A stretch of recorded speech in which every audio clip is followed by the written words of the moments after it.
Pelajaran yang kedua ya, di umur ke-19, gue itu bisa kalah total, tapi tetap nothing to lose. Ketika kalian itu umur 19, lu itu belum ada lifestyle, belum ada tanggungan, bahkan belum ada keluarga yang lu harus tanggung. Lu belum ada pengeluaran fix, ya, unless lu sudah punya karyawan di umur ke-19. Tapi gue berbicara ke 99% misal teman-teman Gen Z gitu ya, kalian itu masih belum punya tanggungan. Tanggungan kalian itu masih di bawah orang tua. Ketika kalian itu nggak punya tanggungan apa-apa, ini merupakan sebuah advantage, ini merupakan sebuah keunggulan yang kalian itu sebenarnya bisa manfaatin. Gagal di umur 19, ya, itu nggak sama kayak orang yang gagal di umur 40. Orang yang gagal di umur 40 ini bakalan jauh lebih hurting daripada orang yang gagal di umur ke-19.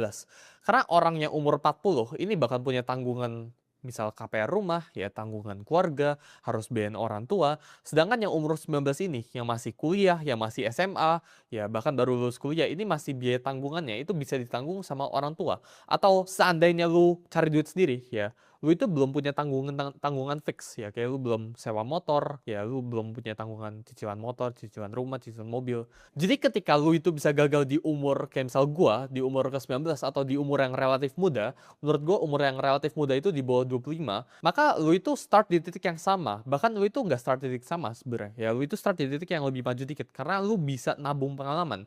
Jadi gunakan jatah gagal lu sebaik-baiknya sebelum lu umur 25. Karena setelah lu umur 25, ya lu itu udah punya tanggungan. Contohnya kayak gue ya, gue itu sekarang di umur ke-19, gue udah punya tanggungan. Karyawan gue itu udah hampir 30, jadi gue harus kasih makan ke 30 karyawan. Jadi gue nggak boleh gagal sekarang. Ya, ketika bisnis gue, ya gue harus mempertahankan reputasi gue.